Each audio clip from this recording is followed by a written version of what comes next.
Hvala, predsednik. Spoštovane poslanke, spoštovani poslanci, spoštovani prisotni diplomati.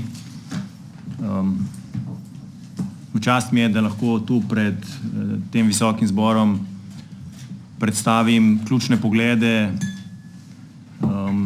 ki jih nameravam, vkolikor bom pač deležen podpore na današnjem odboru kot funkciji ministra za zunanje zadeve izpeljati v prihajajočem mandatu. Dovolite mi, da začnem s ključnim vprašanjem za diplomacijo. Namreč, kakšne so izhodiščne pozicije, kakšni so naši strateški interesi in cilji in ali optimalno izkoriščamo svoje potenciale za dosego teh ciljev. In na to si vsaj v tej sestavi verjetno odgovarja vsak sam. Ta odgovor je v veliki veri povezan tudi s tem, na kateri strani sedi, bodisi opozicijski, bodi koalicijski. In na podlagi tega boste verjetno presojali tudi mojo današnjo predstavitev. Vendarle pa je nekaj temeljnih postulatov, ki jih je pri tem treba upoštevati. Zdaj, če zelo po domače povedam, je diplomacija veščina iskanja soglasja med različnimi deležniki, med različnimi državami za doseganje nekih ciljev, nekih strateških ciljev, ki pa so, če abstrahiramo vse, torej če gremo po liniji politike, kako pride od splošnih volitev do imenovanja prvega diplomata, je to v bistvu funkcija v in v imenu za ljudi, torej delo za ljudi. Če torej upoštevamo ali pa se strinjamo s tem, da je bistvo diplomacije upravljanje dela za ljudi, torej v tem primeru za državljanke in državljane in po mandatu, ki ga dajejo državljani in državljanke Slovenije, imamo v Sloveniji dve vseljudski odločitvi, ki determinirata zunanje politično udejstvovanje in ji dajeta zelo jasen pečat oziroma zelo jasno smer. Leta 2003 so državljanke in državljani na slovenski politiki na referendumu, torej na ljudskem glasovanju, podelili dve zelo jasni zavezi. In sicer mesto Slovenije je v Evropski uniji in mesto Slovenije je v združenju NATO. Močnejših zavez, kot sta ti dve, slovenska diplomacija nima. Pa se vseeno zdi, da vsaj pri eni dokaj sramežljivo izpolnjuje to svojo nalogo, ki je bila podeljena. Če nadaljujem, v Državnem zboru smo v času vlade Mira Cerarja podprli deklaracijo o zunanjepolitičnih usmeritvah. Na podlagi tega pa je bil v dialogu z tem odborom, z odborom za zunanjo politiko, potem pripravljen še en dokument, in sicer strategija o zunanjepolitičnih usmeritvah. Ta dva dokumenta na strateški ravni dajeta zelo jasne usmeritve, tako za delovanje ministra za zunanje zadeve, kakor tudi ostalih organov, seveda ob hkratnem upoštevanju relevantne normativne podlage v okviru zunanjih zadev, tu mislim predvsem na Zakon o zunanjih zadevah. Moj primarni cilj na mestu ministra za zunanje zadeve je torej predvsem slediti tem podlagam, tem odločitvam, ki so bile sprejete na referendumu, hkrati pa, ki so bile zapisane v ključnih strateških dokumentih, torej v deklaraciji in strategiji.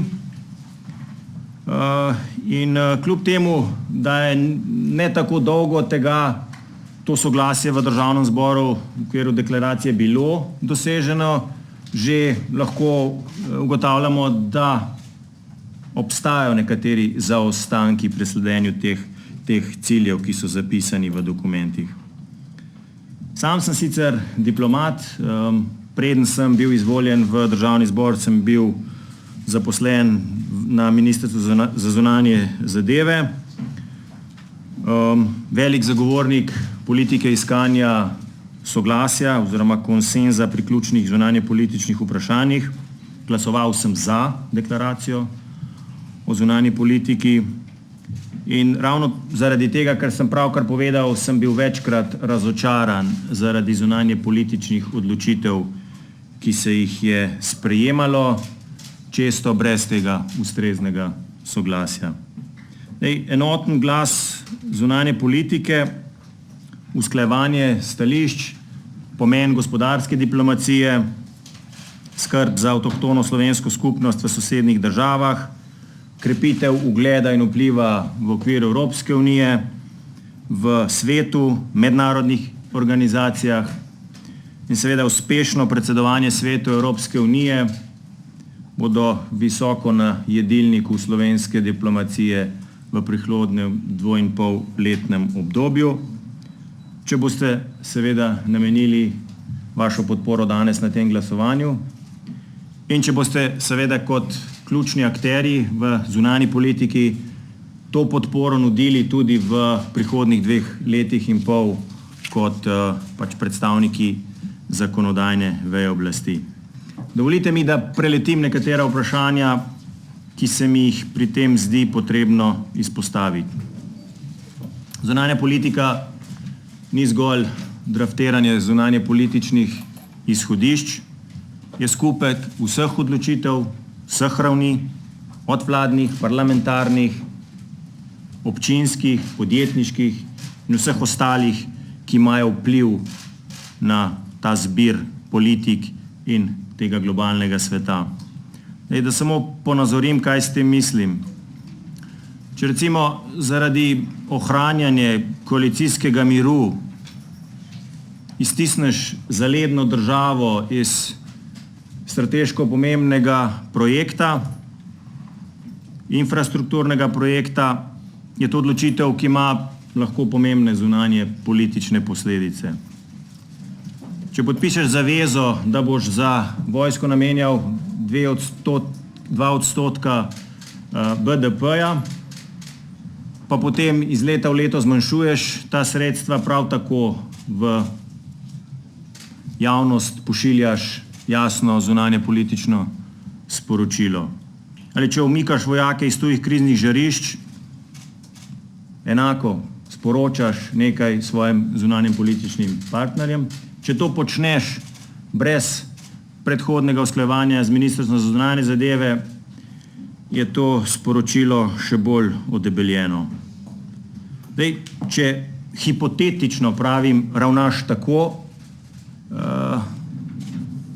potem ravnaš v nasprotju z deklaracijo, ki je bila sprejeta tu v Državnem zboru, z deklaracijo o zunanji politiki in z strateškim dokumentom strategije o zunanji politiki.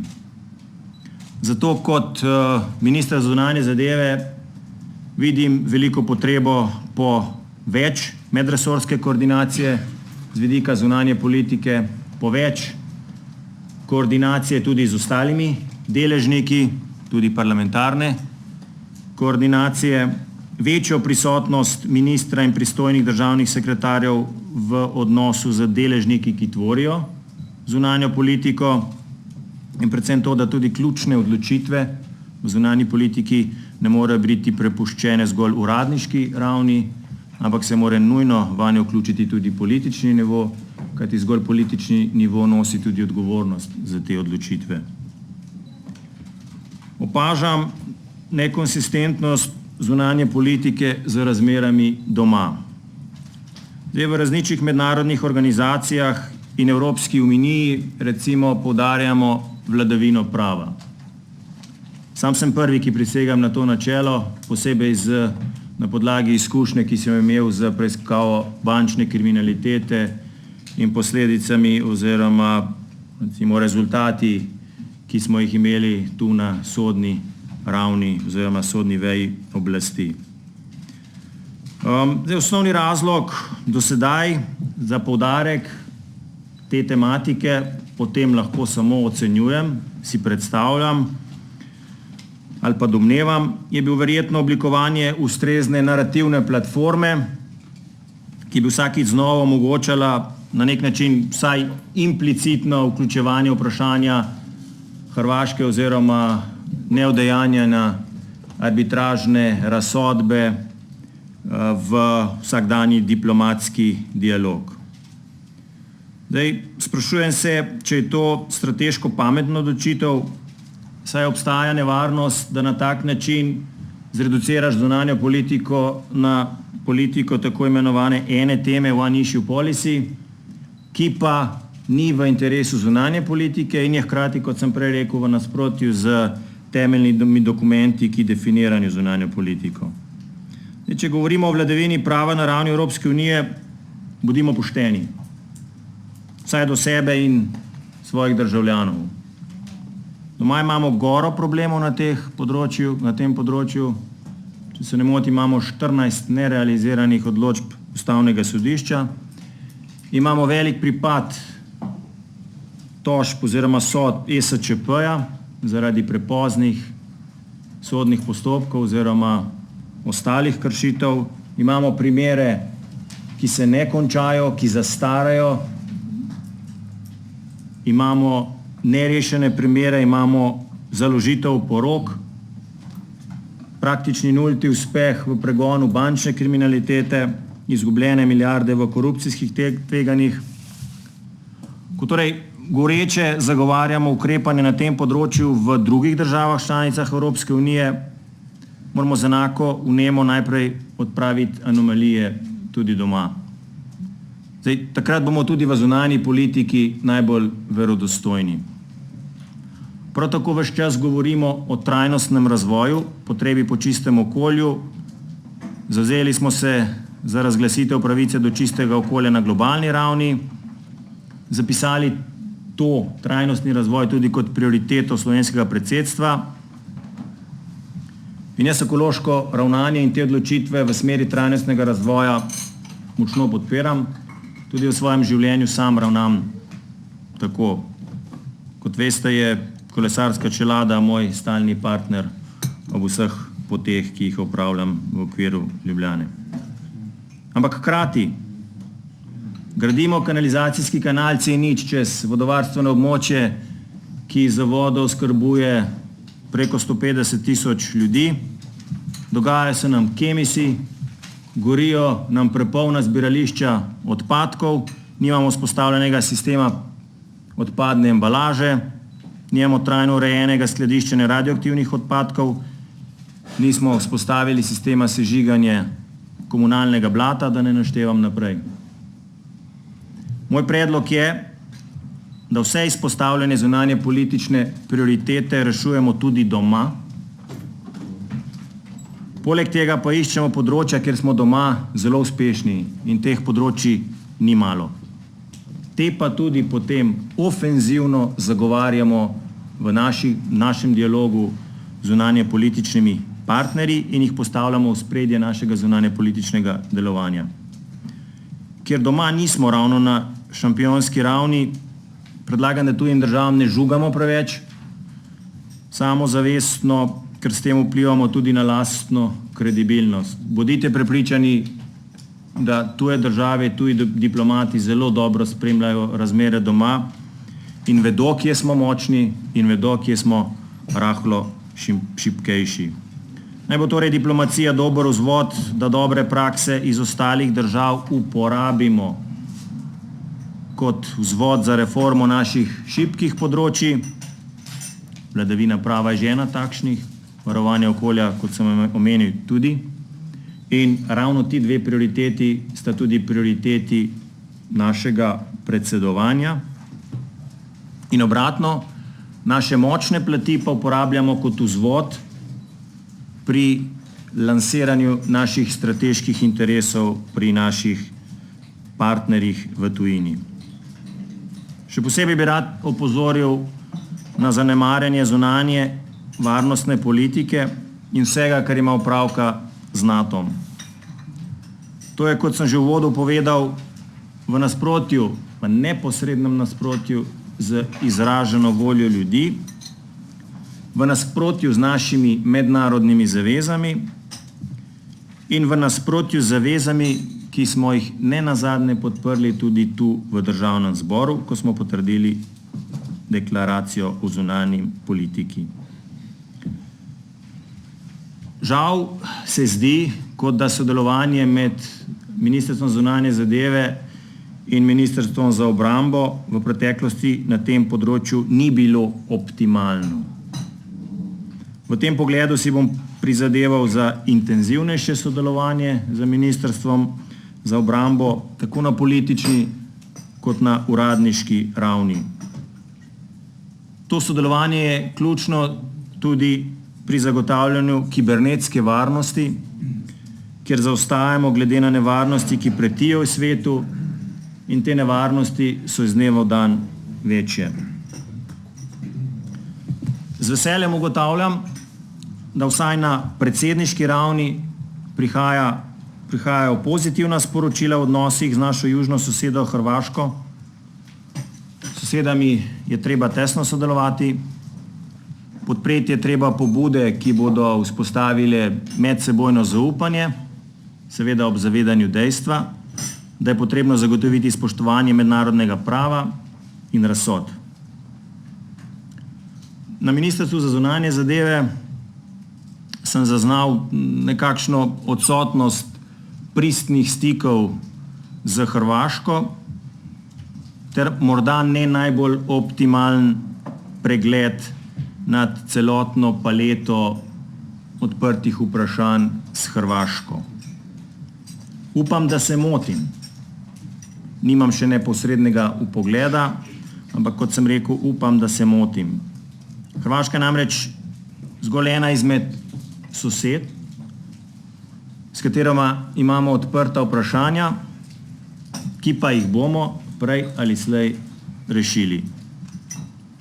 V luči večjih geostrateških premikov ali kriz, ravno sedaj spremljamo dve, migrantska, zdravstvena, tudi takih, ki jih lahko danes še ni, pa bodo jutri ostale z vso silovitostjo, se pač treba zavedati, da je treba s sosedami dobro sodelovati v skupno dobro. Ena od možnosti za krepitev tega sodelovanja je tudi določitev posebnega odposlanca za odnose s Hrvaško, ki bo imel celovit pregled nad široko paleto odnosov s Hrvaško in jih tudi horizontalno usklajeval. Hkrati pa bo bolj agilen in se bo lažje obrnil kot medresorska skupina, ki v tem trenutku deluje. Tu apeliram na vse nosilce oblasti, da tvorno v sodelovanju v bistvu iščejo način za zagotavljanje naših strateških interesov, kot sem rekel, uveljavljanje odločb in hkrati grajenje dobrih sosedskih odnosov. Parlamentarna dimenzija tu igra zelo pomembno vlogo.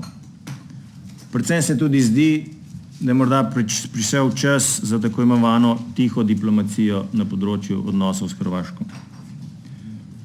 Ena od ključnih prioritet tega mandata bo seveda predsedovanje. Zahtevna naloga, ki terja, ves intelektualni, logistični, vsebinski in tudi človeški napor, ki ga združuje naša administracija vseh resorjev in tudi vseh vej oblasti, torej tudi parlamentarne. V okviru primopredaje bo treba najprej pregledati, kako je stanje priprav na tem področju, torej kakšno je stanje, realno stanje pri pripravah na predsedovanje, kako je s kadrovskimi načrti, kako je z masterplanom, kako je logistika organizirana, kako je pripravljen kulturni program in tako naprej in tako naprej. Na to bo potrebna ocena, kje za pripravami najbolj zaostajamo, torej kje so kritične točke in kje moramo najprej zagristi, da bomo v bistvu pravočasno pripeljali priprave v koncu, da bo predsedovanje lahko uspešno, tako kot je bilo predsedovanje v prvi polovici leta 2008. Ocenjujem, da bo to lastništvo nad pripravami, če se smem tako izraziti, morala prevzeti politična veja oblasti, vlada, predsednik vlade. Mislim, da je to tudi tista ključna komponenta, ki je v teh pripravah do sedaj manjkala, torej neposredno oseben angažma predsednika vlade, ki najlažje koordinira ministre, ki so vključeni v te priprave na predsedovanje. Predsedovanje namreč prinaša naloge in obveznosti za večino ministric in ministrov, tako da bodo oni neposredno odgovorni, da bodo hierarhije pod njimi potem tudi lahko vsebinsko pripomogle k uspešnosti projekta. Zdaj, hitra kadrovska okrepitev, predvsem direktoratov, ki bosta tu najbolj na udaru, ki bosta nosila glavno breme predsedovanja, torej Direktorat za skupno zunanjo in varnostno politiko ter Direktorat za zadeve EU, ter seveda stalnega predstavništva v Bruslju.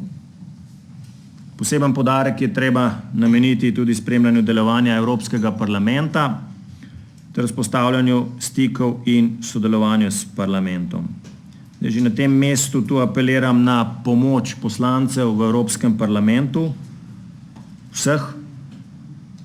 Verjamem, da bodo delovali kot ena in ne razdeljena ekipa in da bodo naredili vse, kar je v njihovi moči, da bo slovensko predsedovanje v drugi polovici 2021 uspešno. Vlada Marjana Šarca je 17.7.2019 določila prioritete predsedovanja, in sicer vladavina prava, trajnostni razvoj in varnost ter Zahodni Balkan. Kasneje jih je preoblikovala v 3 sklope prioritet, in sicer Evropska unija temelječa na trajnostnem razvoju, Evropska unija temelječa na vladavini prava in varna Evropska unija kot garant dobrega partnerja v soseščini in svetu. Zdaj, če si smem vzeti malce lastne svobode pri oceni teh prioritet, lahko rečem, da se mi zdijo morda malce presplošne, preveč institucionalizirane in morda rahlo premalo upoštevajo karakteristike Slovenije. Morda bi na tej najvišji politični ravni veljalo ponovno pretehtati vsaj modaliteto teh prioritet, posebej recimo ob zadnjih dogodkih, ki odpirajo neke nove dileme. Morda bi veljalo poudariti ali pa bolj poudariti vprašanje kriznega upravljanja. Zdaj samo zadnji primer pri nevarnosti izbruha pandemije koronavirusu je en od teh primerov. Namreč zaščitne maske, ki so se nekoč prodajale po 0,2 evra, se danes prodajajo tudi po 20 evrov za kos. Razkužilo, ki je bilo včasih skoraj brezplačno, danes dosega astronomske cene, in to prihaja celo do tega, da je ponudba manjša kot povpraševanje in da se tisti, ki ponujajo to, celo lahko zbirajo, katerim ponudnikom bodo prodali, torej tistim, ki ponujajo višjo ceno, kar je z vidika neke unije 500 milijonov duš popolnoma nesprejemljivo. In glede na to, da imamo komisarja, ki pokriva krizno upravljanje, je morda to eden od razmislekov, v kateri smeri bi lahko morda rahlo priredili tudi naše prioritete.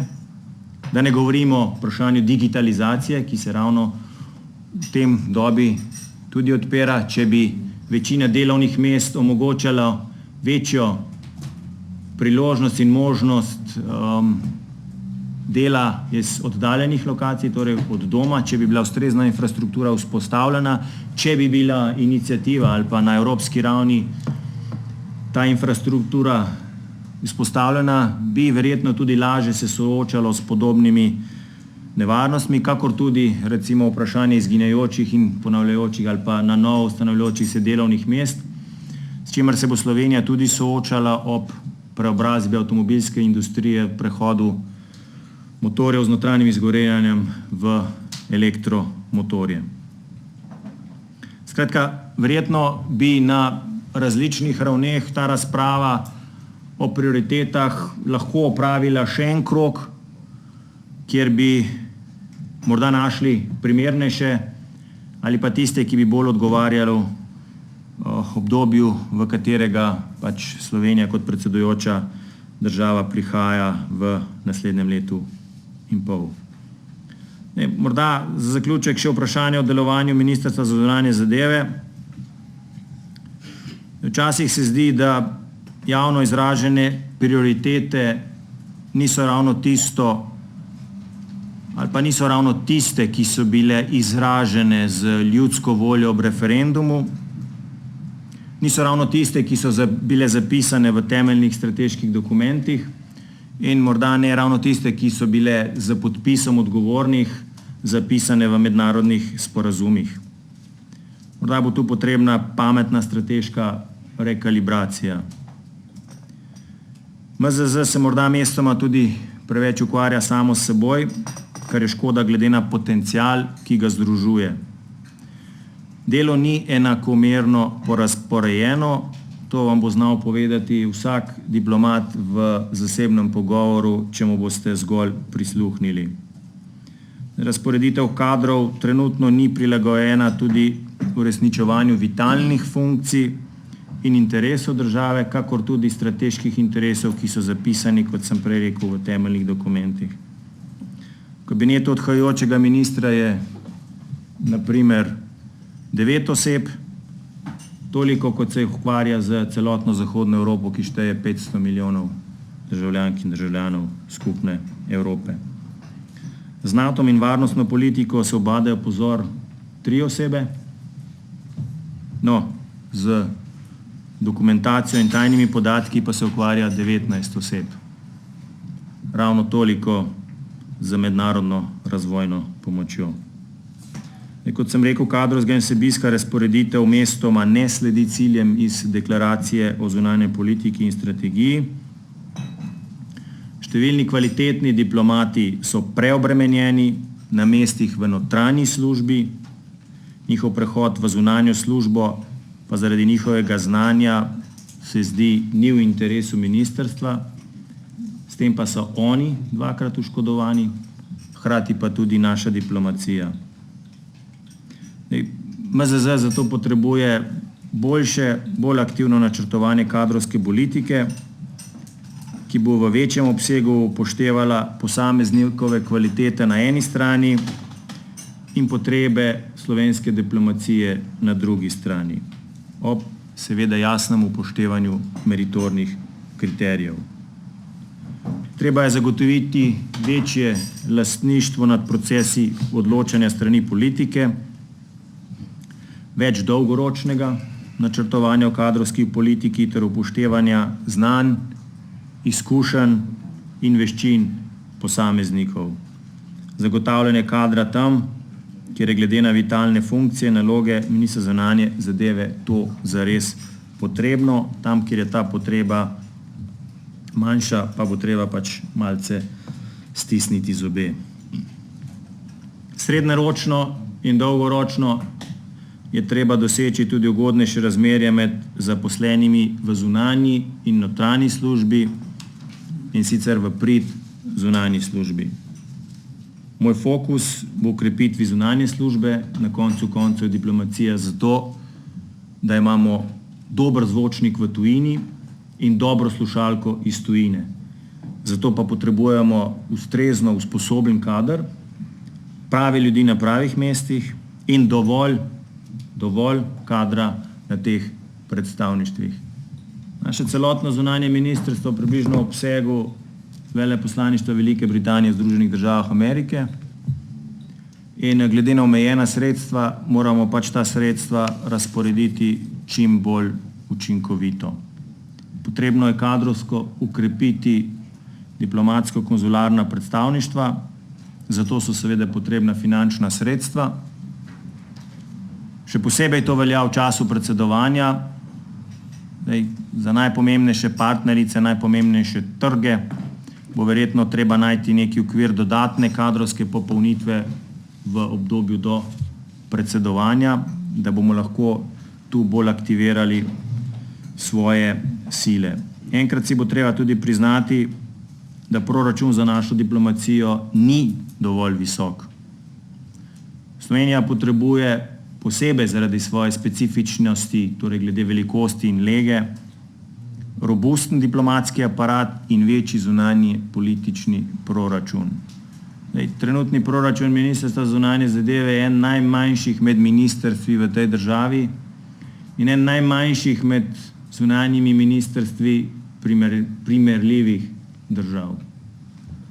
Kar pomeni, če bomo želeli narediti kvalitativni preskok naprej, bo treba v to tudi investirati. Kot sem rekel, eden od srednjeročnih načrtov. Kot vmesna stopnja velja razmislek o tako imenovani kolokaciji slovenskih ambasadorjev na DKP-jih v drugih državah, kjer pač nimamo lastnega veleposlaništva oziroma DKP-ja, ga ima pa neka druga evropska država in tisti trg smatramo kot pač strateški oziroma pomemben za interese Slovenije. Vem, da so bile iniciative za to že na ministrstvu, vem tudi, da je interes, pa se je vedno zapletlo pri tehničnih podrobnostih, bodi si, da domnevna varnost ni ustrezna, bodi si, da je težko narediti ustrezno IT prenos, ampak pogledajte, to so tehnične težave, ki jih je treba rešiti, kajti diplomacija ni zato, da se bo ukvarjala s tehničnimi problemi, ampak zato, da bo izpolnjevala strateške interese države. Treba razmisliti tudi za pobude za sekundiranje diplomatov v tujini in s tem na nek način grajenje nove generacije diplomatov, pa hkrati pridobiti neposrednih informacij in učenje dobrih praks v drugih državah članicah. Recimo eno od teh primerov vprašanje glede kibernetske varnosti. Dolgoročno pa velja razmisliti tudi o posebnem skladu za šolanje diplomatov v tujini na najboljših univerzah, ki jih potem lahko učinkovito vključimo v naše diplomatsko delo. Uporaba slovenskega znanja, osebnih poznanstv, ugleda in vpliva Slovencev po svetu, začenši s prvo damo Združenih držav Amerike, se mi zdi, da se ne izkorišča dovolj in da je treba temu področju nameniti večjo pozornost. V bistvu me preseneča, da Slovenija tega potenciala ne izkorišča tako, kot bi ga morda izkoristila katera druga država članica. Koalicijska pogodba v točki 8 pod zunanjo politiko predvideva zagotovitev finančnih sredstev v ta namen. Ministrstvo za zunanje zadeve bomo zato aktivno pristopili k oblikovanju nekakšnega direktorja potencialnih ambasadorjev Slovenije, torej izjemnih posameznikov, ki so se pripravljeni pomagati pri delu naše diplomacije, tisti, ki pač to želijo.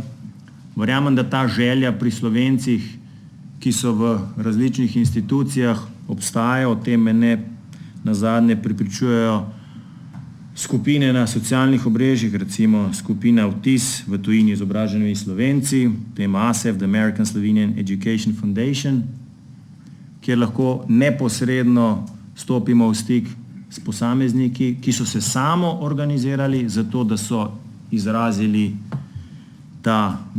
to pripadnost Slovenije. Morda je treba samo še rahlo strukturirati ta pristop do njih in jih uporabiti pri tem delu. Treba se zavedati, da je veliko Slovencev odšlo v tujino, se zaposlilo v nekaterih institucijah, pomembnih podjetjih, organizacijah in ko mine čas, kvalitetni tudi napredujejo in morda nekdo, ki je začel na več ali manj srednji ravni, danes v bistvu odloča na najvišjih ravneh in prej, ko vzpostaviš stik s takšno osebo, večji bo donos kasneje, ki ga boš lahko imel od njega v vseh teh institucijah. Ko sem sam delal v Evropskem parlamentu od leta 2003 do 2006, je kar nekaj Slovencev takrat prvič vstopilo oziroma pričelo svojo kariero v evropskih institucijah. Mnogi med njimi so danes visoko v hierarhiji evropskih institucijah, nekateri so v kabinetih, nekateri so v kabinetu predsednice Evropske komisije in to je vse v bistvu vrednost, ki jo lahko izkoristiš, če imaš korekten, dober in na nek način vključujoč odnos s to skupino ljudi. In verjamem, da se na tem področju velja dodatno potruditi in da obstajajo možnosti, da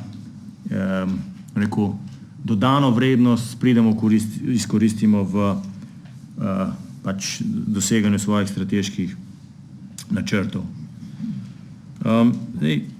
Moj interes je vključitev državnega zbora, konkretneje odbora za zunanjo politiko, tudi na izhodni strani zunanje diplomatske službe. Kot vemo, tu na OZP-ju zaslušujemo veleposlanike oziroma kandidate za veleposlanike, preden odhajajo na delo na ambasade. Moja želja je, da ta zaslišanja opravimo tudi potem, ko se vrnejo iz svoje misije v tujini. Verjamem, da bo kakšen veleposlanik se s tem ne strinjal, ampak če je dobro opravil svoje delo, mislim, da bo z veseljem predstavil svoj nabor izvedenih nalog. Odbor za zunanjo politiko pa bo hkrati dobil pogled na delo slovenske diplomacije in v bistvu na nek način postavil meritorne kriterije v dogovoru ali pa v razpravi z ekscelencami veleposlaniki, ki se bodo prišli predstaviti v državni zbor. Neposredno se bo lahko primerjalo izhodiščno in končno stanje, neposredno bo lahko odbor za zunanjo politiko, ki je tudi z deklaracijo o zunanji politiki ključen ali pa zelo pomemben dejavnik pri temeljnih strateških usmeritvah, seznanjen z vsemi nepravilnostmi ali pa raje bom rekel, z vsemi težavami, s katerimi se soočajo veleposlaniki, da boste lahko na licu mesta slišali, s kakšnimi problemi se morajo veleposlaniki soočati, kako kadrovsko podhranjeni so, kako se morajo z lastnim avtomobilom, medtem ko se njihovi kolegi v bistvu z celotnim protokolom opravljati svoje naloge, v bistvu opravljati naloge pač Republike Slovenije. Kakšne težave imajo v zvezi z svojimi zakonskimi partnerji in morda bo to tudi ključni dejavnik, ki bo pripeljal do večje odprtosti državnega zbora, ko se bo razpravljalo o delitvi pogače davkoplačevalskega denarja ob vsakršni razpravi ob sprejemu proračuna Republike Slovenije. Veljalo bi razmisliti tudi o spremembi postopka sprejemanja deklaracije o usmeritvah za sodelovanje Republike Slovenije v institucijah Evropske unije in sicer iz sedanjih 18 mesecev na 5-letni termin. Zakaj 5-letni termin? S tem namreč lovimo 5-letni strateški termin, zakonodajni termin mandata Evropske komisije, ki je v bistvu tudi najbolj relevanten. Če zelo poenostavim, 18-mesečno načrtovanje je v bistvu prekratek rok, da bi bilo lahko strateško, je zgolj nek presek stanja, hkrati pa je predolg rok, da bi bil lahko zelo konkreten. In zato so te naloge oziroma tekst te deklaracije o strateških oziroma o usmeritvah za delovanje v institucijah Evropske unije često zgolj v delih prepis prejšnje. Sami se boste pa tudi spomnili, da recimo v marcu ali pa aprilu obravnavate ali pa obravnavamo tu na OZP dokument, ki naj bi veljal že od 1. januarja, kar postavlja pod vprašaj sploh smiselnost takšnega dokumenta. In osebno nisem pristaš izvajanja ali pa delovanja nesmiselnih nalog. Kar se tiče gospodarske diplomacije, je to zelo pomembna tematika, kateri nameravamo posvetiti veliko pozornost.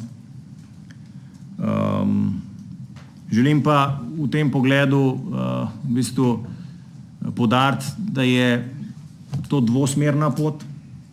Namreč tako kot minister za zunanje zadeve lahko odpira trge gospodarstvu, posredno gospodarstvo odpira diplomatske poti diplomaciji.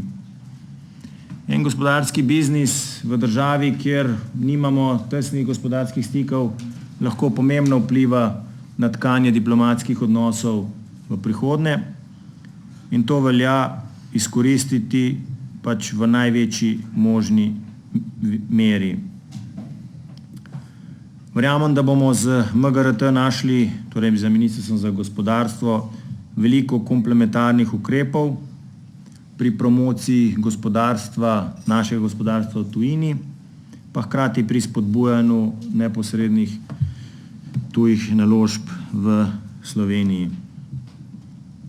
Ob tem, kot sem rekel, ne smemo pozabiti na naše izjemne posameznike, naše v bistvu šampione na najrazličnejših področjih, od športnih, od znanosti, kulture, poslovnega sveta, ki so v bistvu se pripravljeni izpostaviti, svoje ime dati za promocijo znamke Made in Slovenija in to nam mora biti v vsakem primeru v interesu, ker ravno preko promocije teh izjemnih posameznikov Slovenija zelo dobro promovira tudi samo sebe.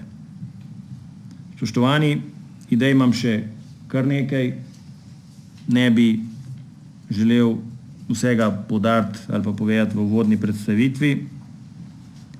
Naj samo še povem, da sem dvakrat že sodeloval v vladi, torej v izvršilni veji oblasti kot direktor urada vlade za komuniciranje.